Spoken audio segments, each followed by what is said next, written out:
All right, I'm going to keep it brief because I really don't want to talk about this game. I really don't care. This Steelers team is so disappointing. But Pittsburgh loses 20-24 to the New York Jets at home after leading 20-10 with about 14 minutes to go in the fourth quarter. Obviously, the only really big news from this game, I would say was positive news, is Mike Tomlin finally decided to get rid of Mitch Trubisky. He's been benched in favor of Kenny Pickett. So we at least know we have Kenny Pickett to look forward to in future weeks. The concerns, the future weeks that we're looking forward to are not going to be easy. Buffalo next week, or our next game is at Buffalo. Then it's home versus Tampa Bay. Then it's at Miami, who knows the two will be playing within. Then at Philadelphia. Philadelphia won again today. Then it's home versus the Saints. The Saints are whatever at this point. They're a very disappointing team, but they still have a lot of talent. Then the Bengals and the Colts. Then we finally get the Falcons, a team that's considered quote-unquote bad, even though they managed to pull off and beat the Browns today. Something we could not do. So, this is not going to be a fun schedule. It's not going to be an easy schedule for someone like Kenny Pickett, and I don't think he's going to do particularly well in his early starts because of it's just a rough situation for him, I'm going to be honest. Now, there were some nice throws from today. I did walk away with some positive thoughts on Kenny Pickett. There were, of course, some bad plays as well. But, there's not a ton that I can say positive, negative for Kenny Pickett because of the situation we walked into when he got into the game. We really don't have enough information to really break down how he's going to play through the course of the season, just based off of a half of against the New York Jets. That he probably wasn't even aware he was going to play at all this game going into the matchup. Although I'm sure he prepared like he was going to, but this is a decision made at halftime essentially. Oh boy. So what else can we take away from this game? George Pickens got involved finally. I'm glad to see that. Deontay Johnson almost had a touchdown. That would have been a tremendous throw from Trubisky in the first half, but just couldn't quite hold it in. So Deontay Johnson, 2 catches for 11 yards. That cannot happen again. You need to get absolutely more out of your top receiver. Pat Freiermuth, a guy they should be using more often, in my opinion, because of the low-quality quarterback play. Someone like a tight end like Pat Freiermuth is usually very important for quarterbacks like Trubisky and Kenny Pickett. 7 catches for 85 yards today. We need to see more of that in the future. Like I said, Pickens went off today, 6 receptions for 102 yards. It's only a matter of time. He's a very talented player. So kind of happy to see. Obviously, we need more from Deontay Johnson on a week-by-week basis, but I am happy to see Freiermuth and Pickens get involved heavily in the offense. Even the running game was better today than it usually is. The team as a whole averaged 3.8 yards per carry. That's not good, but that also was taking into account a run from Trubisky, a run from Gunnar Olszewski, 2 runs from Deontay Johnson, stuff that usually wouldn't factor in. As a whole, Jalen Warren, 6 yards per carry. Najee Harris, 4.1 yards per carry. So that's much more in line with what you're hoping for from running backs at the NFL level compared to what we've seen so far this year.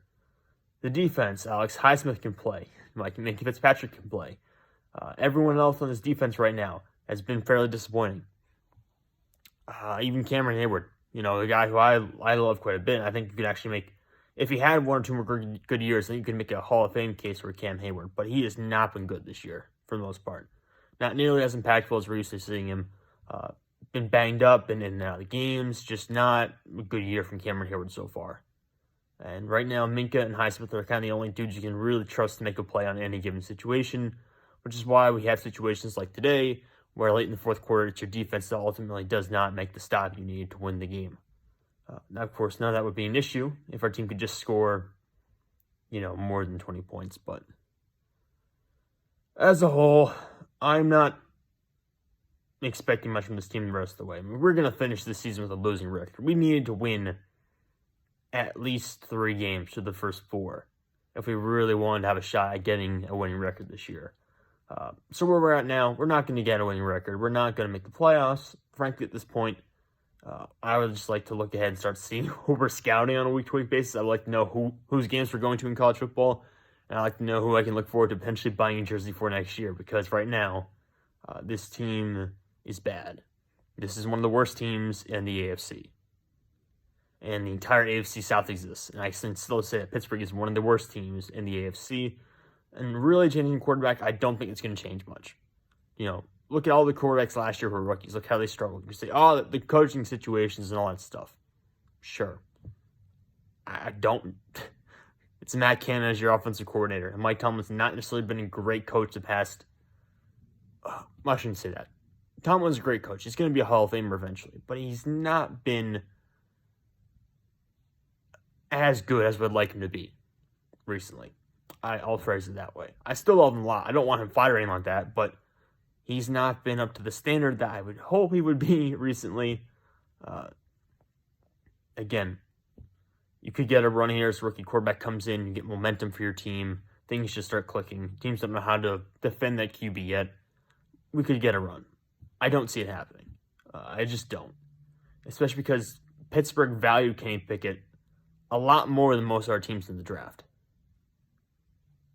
If any of our team even viewed Kenny Pickett as like a viable starter, a viable year one player, they would have traded up again. He would never have fallen to where Pittsburgh was. So, I'm not expecting a lot from this team the rest of the way. And at this point, I'm never going to root for Pittsburgh to lose on a week-by-week basis. I won't do that, but I'll put it this way. If they end up getting a top 5 pick in the draft this year, I wouldn't be too upset. Because really, even if they win 8 games, even if they win 6 or 7 games this year, it doesn't change anything. I'm going to still root for Pittsburgh on a week-by-week basis. But again, if we end up with the top 5 pick, I can't complain too much because at least there'll be something productive if we draft well to come out of the season that's basically already lost. Because again, this was supposed to be our easy, soft opening to the season. New England not playing well. Cleveland without their starting quarterback. The Jets are the Jets. And now we're getting to the meat of the schedule where we actually play competitive teams. And we are 1-3. So, the season's over. Sorry about that. But at least we can still see some development from our young guys. We can get Pickens the ball more. We can see what Pat Freiermuth has. We can still see some development, hopefully, on the offensive line. Kenny Pickett as well. And hopefully get T.J. Watt back and just enjoy Watt and Fitzpatrick having all-pro seasons. Maybe get Cameron Heyward back on par with where he was before and get him performing at a high level again. But as of right now, if you're hoping for a winning season, I really think you've lost touch with the reality.